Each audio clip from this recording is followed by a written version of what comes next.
নমস্কার, আমি তোমাদের Chiranjit sir. Target 100 government jobs YouTube channel এবং ফেসবুকে প্রত্যেকজনকে স্বাগত জানাই। তো প্রত্যেকজন স্টুডেন্ট যারা গ্রুপ সি গ্রুপ ডির পরীক্ষার্থী রয়েছো, তোমাদেরকে আমি বারবার করে বলেছি যে তোমরা ইন্টারভিউ প্রিপারেশন শুরু করো। তো দেখো, আমাদের ফিফথ ক্লাস অর্থাৎ ফিফথ তোমার যে স্লটের প্রথম ইন্টারভিউ ক্লাস আজকে। আর আজকে আমরা নিয়মিত আমরা প্রথম ক্লাসটা রেকর্ডিংয়ে দিই। তো যাই হোক, আজকে ইন্টারাকশান পর্বতে তোমরা কি কি জানতে পারবে, এবং এই ক্লাসটা প্রচণ্ড গুরুত্বপূর্ণ, কারণ আজকের এই ক্লাসটার উপরে অনেক কিছু শেখার আছে, অনেক কিছু দেখার আছে। ঠিক আছে, পরপর তোমাদেরকে দেখাবো। প্রথমে তোমাদের নাম্বার বিভাজন বিষয়টা তোমাদেরকে আমি সুন্দরভাবে বুঝিয়ে বলবো, তারপরে তোমাদের আস্তে আস্তে আমরা আরও সামনের দিকে এগিয়ে যাব। ঠিক আছে, এই হচ্ছে আমাদের বুঝতেই পারছো ইন্টারাকশান সেলফ ডেভেলপমেন্ট ক্লাস, এটা বুঝতেই পারছো। তো প্রথমে মার্কস বিভাজনটা একটু ভালো করে দেখে নাও। গ্রুপ সি এবং গ্রুপ ডি পরীক্ষা, লিখিত পরীক্ষা 60 নম্বরে তোমরা এটা দিয়ে এসছো। ওএমআর ভিত্তিক পরীক্ষা, কোনো নেগেটিভ মার্কিং থাকে না। অ্যাকাডেমিক স্কোর 10 নম্বরে থাকে। ঠিক আছে, তারপরে দেখো, এবং তারপরে অভিজ্ঞতার ভিত্তিতে 5 নাম্বার থাকে। সরকারি বা সরকার অনুমোদিত কোনো স্কুলে বা সংশ্লিষ্ট অভিজ্ঞতার জন্য এই নম্বরকে কিন্তু বরাদ্দ থাকে। ঠিক আছে, তো অনেকজন জানতে চেয়েছিলেন স্যার কীভাবে নাম্বারটা পাবো। তো বুঝতেই পারছো, কোনো গভর্নমেন্টের কোনো সংস্থার আন্ডারটেকিং যদি কোনো কাজ করে থাকো, ডেফিনেটলি তুমি কিন্তু সেখানে সার্টিফিকেট ইস্যু করতে পারলে তুমি নাম্বার অবশ্যই পাবে। ঠিক আছে, বা সরকারি মানে তুমি গভর্নমেন্টের কোনো স্টাফ বা অনেকজন আছো যারা বিভিন্ন সরকারি অনুমোদিত স্কুলে কাজ করে এসছো, সেই সমস্ত স্টুডেন্টরাই কিন্তু তোমরা এই বিষয়টা কিন্তু পাবে। ঠিক আছে, ইন্টারভিউতে মার্কস কত আছে? 10 নম্বর। কতটা গুরুত্বপূর্ণ দেখো, এই যে 10টা নম্বর, এইটা তোমরা কোন কোন জায়গায় কীরকমভাবে পাবে সেটাও কিন্তু আমি তোমাদেরকে এখানে দিয়ে দিয়েছি। কম্পিউটার টাইপিং এবং প্রফিসিয়েন্সি টেস্ট, অনেকজন ভাবে যে টাইপিং করলেই 15 নম্বর দিয়ে দেয়, এরকম কিন্তু বিষয় না। আমি আগেও আমার যে ছাত্রছাত্রীরা ক্লাস করছে তাদেরকে জানিয়েছি যে কম্পিউটার টাইপিংয়ের সাথে কিন্তু তোমার সেখানে বেশ কিছু প্রশ্ন কিন্তু তোমাকে সম্মুখীন করবে ওরা। ঠিক আছে, ইংরাজিতে 20 WPM, বাংলায় 10 WPM কিন্তু যাচাই করা হয়। টোটাল 100 নম্বরের পরীক্ষা হচ্ছে। এবং তোমার গ্রুপ ডি যে গ্রুপ ডির যে স্টাফ রয়েছে, গ্রুপ ডির দেখো ভালো করে, তোমাদের পরীক্ষা হচ্ছে লিখিত পরীক্ষা 40 নম্বরের। ঠিক আছে, পাটিগণিত সব জায়গায় দেওয়া হয়। অভিজ্ঞতার ভিত্তিতে 5 নম্বর। তো অভিজ্ঞতা তো সবার থাকে না, যাদের অভিজ্ঞতা ওই যে একই সিস্টেম, যারা গভর্নমেন্টের বিভিন্ন জায়গায় গ্রুপ ডির কাজ করে এসছো, তোমরা কিন্তু যদি তোমরা দেখাতে পারো এক্সপিরিয়েন্সের সার্টিফিকেট, অবশ্যই তোমরা কিন্তু এই নাম্বারটা পাবে। ইন্টারভিউ 5 নম্বর আছে, মোট 50 নম্বর। ঠিক আছে, এবার ইন্টারভিউ টোটাল যে 10 নম্বর, এই 10টা নম্বর কেন তোমাদেরকে আমি বারবার করে বলি যে কতটা গুরুত্বপূর্ণ দেখো ইন্টারভিউ ক্লাস। তোমাকে কিন্তু জানতে হবে যে তোমাকে ইন্টারভিউর মধ্যে কোনটা কিন্তু সবথেকে গুরুত্বপূর্ণ। দেখো, পার্সোনালিটি এবং কনফিডেন্স, এর ওপরে কিন্তু 4 নম্বর আছে। ঠিক আছে, এইগুলো সাধারণত কেউ জানে না, বা এগুলো জানার কথাও নয়। আত্মবিশ্বাস, আচরণ, বসার ধরন, ক্লাসের লাইন, তোমার কনফিডেন্স থাকলে এখানেই 4 নম্বর উঠে যাবে। ঠিক আছে, তোমার কনফিডেন্স মানে আবার ওভার কনফিডেন্স যেন না হয়। 2 নম্বর আছে কি কমন স্কিল। এই প্রত্যেকটা জিনিসের কিন্তু আলাদা আলাদা তোমাদের ক্লাস করাবো আমি। কমন স্কিলের মধ্যে পরিষ্কারভাবে কথা বলা, বাংলা এবং বেসিক ইংরাজি দুটোই জানলে ভালো হয়। জড়তা থাকলে নাম্বার কিন্তু কাটা যাবে, ডেফিনেটলি বুঝতেই পারছো। জেনারেল অ্যাওয়ারনেস, যেখানে তোমার কারেন্ট অ্যাফেয়ার্স ধরতে পারে বা সাধারণ জ্ঞান, এখান থেকে প্রশ্ন দেখো 2 নম্বর কিন্তু তোমাদেরকে ধরবে। 2 থেকে 3 নাম্বার কিন্তু ডেফিনেটলি ধরে। ঠিক আছে, খুব ডিপ না, বেসিক ক্লিয়ার থাকলেই কিন্তু তোমাদের হবে। ওভারঅল তোমার যদি বলো ওভারঅল ইমপ্রেশন, টোটালটার উপরে সার্বিকভাবে ইমপ্রেশনের উপর কত আছে? 2। এবার দেখো, দুটো জিনিস তোমাদেরকে বলি। চেয়ারে, এটা আমি দ্বিতীয় ক্লাসে করাবো, তোমরা চেয়ারে যদি বসতে দেয়, বসতে তো দেবেই তোমাকে গ্রুপ সিতে, তো তোমার চেয়ারের ডান দিক থেকে বসবে নাকি বাঁ দিক থেকে বসবে, এই বিষয়টি কিন্তু সবথেকে গুরুত্বপূর্ণ। কারণ এই যে জায়গাটা, এখান থেকে কিন্তু তুমি পরবর্তীতে এই যে তোমার এই 4 নাম্বারটা না, এই 4 নাম্বারটা টোটালটাই তোমার হারাতে পারো। এই 4 নাম্বারটা টোটালটা হারাতে পারো, এমনকি এক্সপেলও হয়ে যেতে পারো। বুঝতে পেরেছো? বেশ কিছু জিনিস সাবধানতা আছে, আমি সেকেন্ড ক্লাসে তোমাদের সেটা করাবো। একটা ক্লাস তো নয়, এখন কন্টিনিউ চলবে। তো তোমার কোনো বন্ধুবান্ধব যদি করতে চায়, তোমাদের এই লটের মধ্যেই তোমাদেরকে নিয়ে নেবো, একটু বলে দিও। ঠিক আছে, তো দেখো, তারপর গ্রুপ ডিতে টোটাল স্ট্রাকচার তো ভালো করে দেখো, আমি তোমাদেরকে দিয়ে দিলাম। এবার চলো গ্রুপ ডিতে কোন কোন জিনিস দেখা হয়। দেখো, 4টে জিনিস প্যানেল লিস্টের মধ্যে দেখা হয়। বসার ধরন, চোখে চোখ রেখে কথা, ওভার পার্সোনালিটি এবং কনফিডেন্সের জন্য 2 নম্বর থাকে। ঠিক আছে, এইভাবে বরাদ্দ। ভয় পেয়ে বা কাঁপলে যেখানে নাম্বার ডেফিনেটলি কাটা যাবে। কমিউনিকেশন স্কিল, তুমি কিভাবে কথা বলছো তাদের সাথে, তার উপরে কিন্তু 1 নম্বর থাকে। পরিষ্কারভাবে কথা বলা কিন্তু বাধ্যতামূলক। 3 নম্বর ভুলভাল বা জড়তা থাকলে কিন্তু নাম্বার কমবে, ডেফিনেটলি কমবে। বেসিক নলেজ এবং অ্যাওয়ারনেসের ওপরে 1 থেকে 2 নম্বর কিন্তু দেয়, ঠিক আছে। বেসিক ক্লিয়ার থাকলেই হবে। ওভারঅল ইমপ্রেশনের উপরে 1 নম্বর, ঠিক আছে। এবার দেখো, এবার কেমন লাগলো তোমার তার উপরে নাম্বার সব কিছু নির্ভর করে। অ্যাকাডেমিক বা এক্সপিরিয়েন্সে 5 নম্বর থাকে, এটা ইন্টারভিউতে অ্যান্সারটা যেটা তোমার অ্যাকাডেমিক, ভালো করে বোঝো কি বলতে চাইছি। তোমরা যে অ্যাকাডেমিক স্কোর যেটা 5 নাম্বার বলছো, সেটা কিন্তু তোমাদের ওই ইন্টারভিউ নাম্বারের উপরে বরাদ্দ নয়, ঠিক আছে। এগুলো মনে রেখো, একটু অনেকজন জানো না হয়তো। তারপর দেখো, এবার তোমাদের সেলফ ডেভেলপমেন্টের উপরে কী কী কোশ্চেন, পার্সোনাল তোমার পার্সোনাল টেস্টের উপরে কী কী কোশ্চেন আসতে পারে ভালো করে দেখো। নিজের সম্পর্কে বলুন। নিজের সম্পর্কে আমাদের এখানে একটা তোমাদের স্ট্রাকচার দিয়েছে, এখানে আরও কিছু তোমাদেরকে যখন আমি নেক্সট দিন ক্লাস করাবো তখন এইটা তোমার আরও ডিটেলস কিছু এর মধ্যে ঢুকবে, ঠিক আছে। আমি অমুক জেলা থেকে, আমার নাম এই, আমার বাবার নাম এই, আমার মায়ের নাম এই, আমি অমুক গ্রামের অমুক থানার এবং অমুক জেলার অন্তর্গত স্থায়ী বাসিন্দা, আমি এই যোগ্যতা সম্পন্ন করেছি, আমি পরিশ্রমী, আমি দায়িত্বশীল এবং একজন স্থায়ী তোমার স্থায়ী সরকারি কর্মচারী করতে আগ্রহ বা হতে চাই, ঠিক আছে। যদি বলা আপনার শক্তি কী, আপনি পরিশ্রমী, নিয়মনিষ্ঠ। অনেকজন এটা বুঝতে পারেন না, ফট করে তোমাকে জিজ্ঞাসা করে যে তোমার শক্তি কী, তো সেক্ষেত্রে কিন্তু আমি পরিশ্রমী, সময়নিষ্ঠ, দ্রুত নতুন কিছু শিখতে পারার ক্ষমতা আমার মধ্যে রয়েছে। কেমন দুর্বলতা কী, এবারে আমি দেখো এইগুলো তো ইন্ডিভিজুয়াল তোমরা নিজে নিজে করে নিতে পারবে যে আমার দুর্বলতা কী, তোমার দুর্বলতা, এগুলো আমি তোমাদের লিখিয়েও দেবো আরও ভালো করে। মাঝে মাঝে ছোট বিষয় নিয়ে চিন্তা করি, এখন সেটাকে নিয়ন্ত্রণ করার চেষ্টা করছি, ঠিক আছে। বা তুমি এটাকে দুর্বলতাটা যদি বলো, তুমি এটাকে পজিটিভ হিসাবে নিতে পারো যে আমার খুব জেদ আছে, কোনো কাজের উপরে আমার প্রচণ্ড জেদ, আমি যতক্ষণ না করি ততক্ষণ সেটা ছাড়ি না, সেই জন্য আমাকে একটু সময় বিলম্ব হওয়ার জন্য অনেক জায়গায় কথা শুনতে হয়, কিন্তু কাজটা আমি কমপ্লিট করেছি, তাহলে সেক্ষেত্রে তোমার প্লাস পয়েন্ট থাকবে আরও। এই যে ছোট ছোট প্রশ্নগুলো না, এইগুলোতেই তোমাদেরকে ঠেকিয়ে দেয়। কারণ একটা ইন্টারভিউ 5 নম্বরের ইন্টারভিউ গ্রুপ ডির, সেখানে তোমার যদি কেউ 1 পায় বা 2 পায়, আর একটা জায়গায় 5-এ 5 পায়, আর একজন যদি 10-এ 10 পায়, একজন যদি 10-এ 3 পায়, তাহলে তো হয়ে গেল, হ্যাঁ কি না। 3 নম্বর প্রশ্ন সম্মুখীন কী হওয়া যায়, এগুলো ম্যাক্সিমাম। আমি নিজেকে তোমার দেখো সেকশন জব কি আসতে পারে, আপনি কেন সরকারি চাকরি করতে চান, গ্রুপ ডি চাকরি করতে কেন আগ্রহ, বা গ্রুপ সি চাকরি করতে কেন আগ্রহ, আপনাকে কেন আমরা নেব, সব থেকে গুরুত্বপূর্ণ প্রশ্ন। এগুলো কিন্তু ধরে, কারণ এগুলো যে বললাম 4 নম্বরের যে পার্সোনালিটি টেস্ট থাকে, এইগুলোর উপরেই কিন্তু প্রশ্ন তোমাদের ধরে, ঠিক আছে। তারপর আপনি যদি কোনো ভুল করেন তাহলে আপনি কি করবেন। তারপর বস যদি আপনাকে বকেন, বা আপনার যে সিনিয়র সে যদি বকেন, তাহলে আপনি কি করবেন। তারপর আমি এগুলো উত্তরগুলো বলছি না, এগুলো উত্তরগুলো তো লেখা আছে, পিডিএফটা তো ব্যাচের ছাত্রছাত্রীরা পেয়েই যাবে।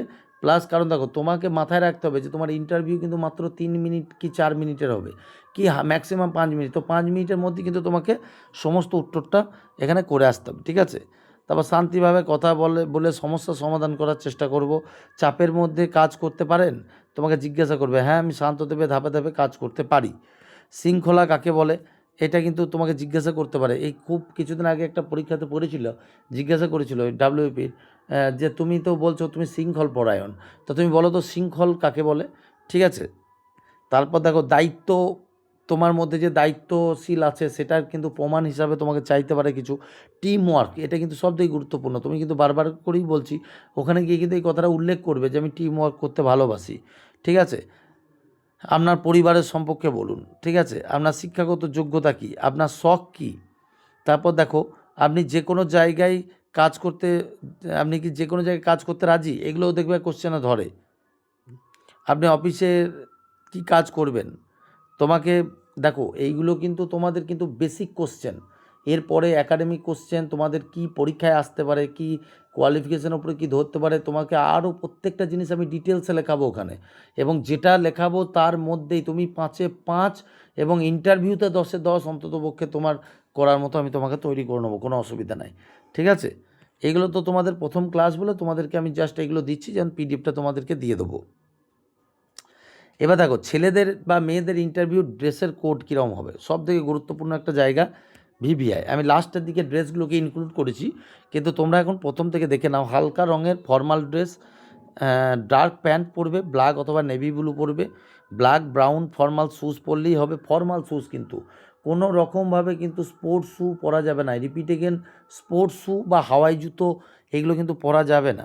বেল্ট কিন্তু সিম্পল ব্ল্যাক কালারের বেল্ট হলে সব থেকে ভালো, ঠিক আছে। এক্সট্রা কী কী রাখবে, এক্সট্রা ক্লিন শেভ, ঠিক আছে, এইগুলো রাখবে। তারপর ট্রিম বিয়ার্ড এটাও রাখতে পারো। তা মানে হালকা দাড়ি থাকবে, সেটা সেভ করা থাকবে। চুল পরিপাটি থাকবে। শার্ট ট্রাক ইন তোমার সম্পূর্ণ ভিতরে মানে বেল্টের ভিতরে রাখতে হবে, এবং তারপর জামার কিন্তু একদম একদম কলারের আগে পর্যন্ত বোতাম কিন্তু লাগানো থাকবে। জামা কিন্তু ফুল হাতা পরা চাই, এবং জামা কিন্তু ফুল হাতার মধ্যেও কিন্তু তোমার অবশ্যই জামা কিন্তু কোনো জায়গায় গোটানো যাবে না, ঠিক আছে। যে তুমি সিনেমার মতো কোনো জায়গায় গুটিয়ে নিলে, হ্যাঁ, যেটা সাধারণভাবে আমার ক্ষেত্রেও দেখো, আমিও দেখবো যখন তোমাদের ক্লাস করায় গোটানো থাকে, কিন্তু তোমাদের ফুল হাতা একদম সেইভাবে পরতে হবে, ঠিক আছে। কী কী পরবে না ভালো করে দেখে নাও। টি শার্ট বা জিন্স পরবে না, ফ্যান্সি কোনো ড্রেস পরবে না, স্পোর্টস শ্যু পরবে না। মেয়েদের ক্ষেত্রে কী কী পরবে, সিম্পল সালোয়ার কামিজ, বা তোমার সব থেকে ভালো হয় পাকিস্তানি চুড়িদার পরো, যেটা আমি রেকমেন্ড করব। সেখানে চুড়িদারের মধ্যে তোমার দেখতেও ভালো লাগবে। তুমি হালকা গোলাপি কালার ইউজ করতে পারো, বা তুমি ফ্রেশ সাদা না নয় ভালো, সাদার মধ্যে কোনো কাজ আছে, কার্যকর মানে কোনো কাজ আছে, সেরকম ধরনের কিছু নিতে পারো, ঠিক আছে। ফ্ল্যাট স্যান্ডেল বা ক্লোজ শ্যুজ এগুলো কিন্তু নিতে পারো, ঠিক আছে। তবে কোনো বুট কিন্তু পরবে না, রিপিট এগেন, বুট পরবে না। এক্সট্রা এক্সট্রা কী আছে দেখো, চুল বাঁধা। আমাদের কথা শুনে চলবে তো সব থেকে ভালো হবে, আর কথা শুনে চলবে না তো বিপদে পড়বে কিন্তু। চুল বাঁধা বা নেট রাখা সব থেকে ভালো। তোমার চুলটা বাঁধবে, লাইট মেকআপ, মানে যদি মেকআপ কেউ করো, আমি তো বলবো মেকআপ না করাই ভালো। তোমার ন্যাচারাল লুক হওয়া চাই, ঠিক আছে। লিপস্টিক, আমার মনে হয় লিপস্টিক না রাখাই ভালো। তুমি যেহেতু একটা গভর্নমেন্টের ইন্টারভিউ দিতে চাচ্ছ, তো তোমার এক্ষেত্রে আমার মনে হয় তোমার মানে নর্মালি চুল বেঁধে, তুমি হেভি মেকআপ দেখো করা যাবে না। পার্টি ওয়্যার ড্রেস কোনো রকমভাবে পরা যাবে না, ঠিক আছে। লাইট লাউড কলার বা গ্লিটার এগুলো রাখা যাবে না। তারপর ইন্টারভিউ বডি ল্যাঙ্গুয়েজ, সব থেকে একটা গুরুত্বপূর্ণ জায়গা হচ্ছে ইন্টারভিউর বডি ল্যাঙ্গুয়েজ কী, এগুলো আমি তোমাদেরকে পরপর ক্লাসে বোঝাবো, এবং তোমাদেরকে যখন লাইভ ইন্টারভিউ মক নেবো সব কিছু তোমাদেরকে আমি ক্লিয়ার করে দেবো ওখানে, ঠিক আছে। বডি ল্যাঙ্গুয়েজ কেমন থাকতে হবে, যার উপরে তোমরা দেখো কী লেখা আছে ভালো করে দেখো। ইন্টারভিউ শুধু তোমার উত্তরেই হয় না, তোমার বডি ল্যাঙ্গুয়েজ দেখেই কিন্তু প্যানেলে 50% নম্বর কিন্তু ওখানেই ঠিক করে নেয়। তো তোমার কিন্তু অ্যাটিটিউড এবং বডি ল্যাঙ্গুয়েজ কিন্তু খুব সুন্দর হওয়া চাই। এন্ট্রি ঘরে ঢোকার সময় দরজা 2-3 বার নক করবে। ভিতরে ঢোকার সময় বলবে, ইংরাজিতে বলার দরকার নাই, may I coming sir, sir আমি কি ভিতরে আসতে পারি। তুমি কিন্তু বারবার করে বলছো, এই জিনিসগুলো ফলো রাখবে। আমি কি ভিতরে আসতে পারি। ঢুকলে হালকা স্মাইল দেবে, ঢুকে কিন্তু মুখের মধ্যে হালকা স্মাইল থাকবে, কোনো রকম যে তোমার মুখ শুকিয়ে গিয়েছে সেটা যেন বুঝতে না পারে, এবং তোমার যে ওভার কনফিডেন্স সেটাও যেন বুঝতে না পারে। প্রথমে 5 সেকেন্ডেই ইমপ্রেশন তৈরি হয়ে যায়, এটুকু জেনে রেখো। ওয়াকিং স্টাইল, হাঁটার ভঙ্গি কেমন দরকার, এই যে ছোটো ছোটো জিনিসগুলো তোমাদের ভেঙে দিচ্ছি। তোমরা আমাকে এইটুকু বলো যে আজকে তোমাদের এই যে 499 টাকা দিয়ে তোমরা যে আমার কাছে পড়ছো, আমি কিন্তু একদম ফ্রি অফ কস্টই করাচ্ছি, 3টি ইন্টারভিউ করাচ্ছি, গ্রুপ সি গ্রুপ ডি এবং তার সঙ্গে টাইপিং টেস্ট, যেটা বাজারে গেলে 4-5 হাজার টাকা ধাক্কা। বোঝা গেল।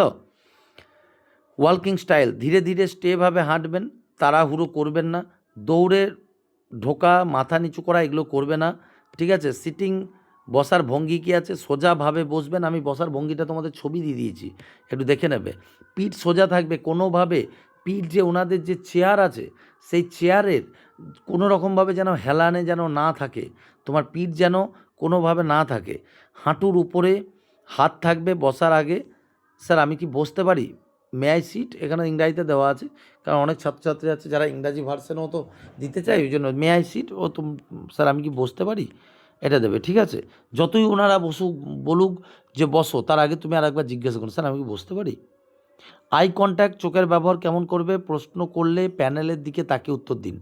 অর্থাৎ প্যানেল মানে এক্ষেত্রে বলতে চাইছি যে শিক্ষক যে যে তোমার ওখান থেকে যারা প্রশ্ন করছেন তাদের চোখের আই টু আই কন্ট্যাক্ট করে উত্তর দেবেন, ঠিক আছে। একদম ন্যাচারাল আই কন্ট্যাক্ট হবে, একদম নর্মাল, মানে উগ্রভাবে তাকাবে না, বা বেশি তোমার নর্মালভাবে, মানে একদম মানে ভয় ভয় পেয়ে তাকাবে সেরকম করবে না। নিচে তাকানো, এদিক ওদিক এগুলো করবে না। অনেকজন 99% ছেলে মেয়ে ভুল করে, নিচের দিকে তাকিয়ে উত্তর দেয়, 99% এগুলো কিন্তু মার্কস ঘটে যায়। আমি চাইছি না, দেখো আজকে পুলিশের হাজার হাজার ইন্টারভিউ করায়, কিন্তু আমার মনে হয় যে তোমাদের সবথেকে গুরুত্বপূর্ণ ইন্টারভিউ তোমাদের লাইফের, কারণ এরপরেই দুর্গাপুজোর পরে তোমাদের দুর্গাপুজোর আগেই জয়েনিং হয়ে যাবে। তো সেক্ষেত্রে তোমাদের জীবনের এই বেস্ট অপরচুনিটি যেন কোনোভাবে মিস না যায়, ঠিক আছে? হ্যান্ড মুভমেন্ট কেমন হবে? স্বাভাবিক রাখুন, বেশি নড়াচড়া করবেন না, ঠিক আছে? হাত নাচানো, টেবিলে অনেকজন দেখবা হাত নিয়ে এরম এরম করে না, মানে পায়ের মধ্যে দেখবা, মানে প্রশ্ন বলার সময় হাত নাড়ায়, এগুলো কিন্তু করবে না। এই ছোটো ছোটো জিনিসগুলো আমি তোমাদেরকে আবারও বলছি, সাধারণত কোনো ইন্টারভিউ তোমাদের যখন দায়িত্ব নিয়েছি, ইন্টারভিউ মানেই দুটো পড়ালাম এরকম বিষয় না, দুটো জিকে প্রশ্ন করিয়ে দিলাম, এটা কোনো ইন্টারভিউ না। ইন্টারভিউ মানে হচ্ছে তোমার কিন্তু প্রত্যেকটা মুভমেন্ট আমি ফলো রাখবো, প্রত্যেকটা মুভমেন্টে তোমাকে সাবধান করতে হবে, কারণ বডি ল্যাঙ্গুয়েজের উপর বিরাট নাম্বার আছে। তো বডি ল্যাঙ্গুয়েজটা এটাই তোমাকে কেউ বলে না, আর যেটার জন্যই মানুষের কাছে ভর্তি হতে হয়, বুঝতে পেরেছো? এই যে তোমাকে সাবধান করে দিচ্ছি, তোমার কিন্তু এবার মনে থাকবে যে হাত নাচানো যাবে না, টেবিলের মধ্যে হাত রাখা যাবে না, ঠিক আছে? মুখের ভাব কেমন হবে? হালকা স্মাইল থাকবে, সিরিয়াস বা ফ্রেন্ডলি লুক থাকবে। ভুল কি? ভয় পাওয়া মুখ, বেশি হাসাহাসি, এগুলো রাখা যাবে না। স্পিকিং স্টাইল, কথা বলার ধরন কেমন থাকবে? ধীরে পরিষ্কারভাবে কথা বলবে, খুব ফাস্ট না, খুব সিম্পলভাবে না, ঠিক আছে? পুরোপুরি প্রশ্নগুলি আগে শুনে নাও, আবারও বলছি, প্রত্যেকটা প্রশ্ন যারা জিজ্ঞাসা করবেন, প্রত্যেকটা প্রশ্ন তুমি কিন্তু আগে শুনে নেবে, তারপরে কিন্তু তোমাদের উত্তর কিন্তু তোমাদের দিতে হবে, ঠিক আছে? নেক্সট কি আছে দেখো, মাঝখানে কোনো সময় ইন্টারাপ্ট করবে না, ওনারা যে প্রশ্নগুলো জিজ্ঞাসা করছে সেগুলোতে ইন্টারাপ্ট করবে না, ঠিক আছে? যখন তুমি মানে বেরিয়ে আসবে, তখন উঠে বলবে, যখন তোমার মানে ভালো করে শোনো আমি কি বলতে চাইছি, যখন তোমার ইন্টারভিউ শেষ হয়ে যাবে, তুমি তো চেয়ার ছেড়ে উঠবে, তখন তুমি অবশ্যই থ্যাংক ইউ স্যার বা ম্যাডাম, প্রত্যেকজনকে ইন্ডিভিজুয়াল প্রণাম জানিয়ে তবে আসবে, মানে হাত দুটো জড়ো করে তোমার তার দিকে, প্রত্যেকজনের দিকে মাথা ঝুঁকিয়ে thank you sir, thank you madam বলে তবে কিন্তু বেরিয়ে আসবে, ঠিক আছে? আর চেয়ারের মধ্যে কোনো আওয়াজ করা যাবে না, চেয়ারটা যেমন ছিল তেমনভাবে রেখে দেবে, চেয়ারটা আগের পজিশন। এবার চলো, যেহেতু তোমাদের ফার্স্ট ক্লাস, আমি তোমাদেরকে কিছু ড্রেস দিয়েছি, দেখো এখানে ফর্মাল ড্রেস এইরকম ধরনের হলেই হবে, তবে ব্ল্যাক বা নেভি ব্লু করবে, আমি তো এটা গুগল থেকে ডাউনলোড করেছি, তো তোমরা ব্ল্যাক বা নেভি ব্লুই রাখবে। পা কিন্তু ফর্মাল শ্যুজ হবে, এইরকম ধরনের হবে, ঠিক আছে? বসার ভঙ্গিমা এইরকম হবে, এখানে দেখো তোমাদের বেল্ট জুতো সব দিয়ে দিয়েছি, পিডিএফটা পেয়ে যাবে। এবার দেখো বসার ভঙ্গিমা, এইটা কিন্তু বসার অরিজিনাল তোমার স্টাইল, ঠিক আছে? এই স্টাইলে, নট এরাম স্টাইল, কেমন? বা দুরকম কি আছে, তুমি তুমি কিন্তু এই রকম কিন্তু বসতে পারবে না, একটু ভালো করে দেখো, এই ফলো রাখো, এই কিন্তু টেবিলে হাত দিয়ে কথা বলছে, এটা কিন্তু করবে না, বোঝা গেল? এই ইনার মতো করবে, এই যে তোমাদেরকে এখানে দেখো দেখিয়ে দেওয়া আছে, এই যে অংশটা, এটা দেখো অনেকজন জানো না, এইটার মধ্যে কিন্তু টাচ করবে না, ওনারা কিন্তু ওখান থেকে তোমার ফলো রাখে, সেটা যদি তুমি টাচ করো, মানে যদি মাজা যদি বেঁকিয়ে বসো, আর এটার মধ্যে যদি তোমার এই বডির পেছনটা যদি টাচ হয়, তাহলে কিন্তু তোমার নাম্বার কিন্তু কমে যাবে, বারবার করে বলছি। তো একদম স্ট্রেট থাকবে, এই যে তুমি দেখো ইনার হাত কেমন আছে, এই যে ইনার যেমন হাত আছে, এই রকম ধরনের হাতের মুভমেন্ট থাকবে, ঠিক আছে? কি বললাম আশা করি বুঝতে পেরেছো, খুব ভালো করে তোমাদেরকে বোঝালাম। এবার তোমাদের দ্বিতীয়তে সেলফ ডেভেলপমেন্ট ক্লাস, ঠিক আছে, skill development class, theory class, সমস্ত কিছু তোমাদের করাবো, এবং তারপর লাইভ ইন্টারভিউ মক টেস্ট তোমাদের শুরু হবে, ঠিক আছে? তো কেমন লাগলো জানাবে অবশ্যই, আর তোমার পিডিএফটা তোমাদেরকে দিয়ে দিচ্ছি ক্লাসের। অল দ্য বেস্ট, সকলে এটা ভালো করে দেখে নাও, তাহলেই হবে প্রথম ক্লাসে।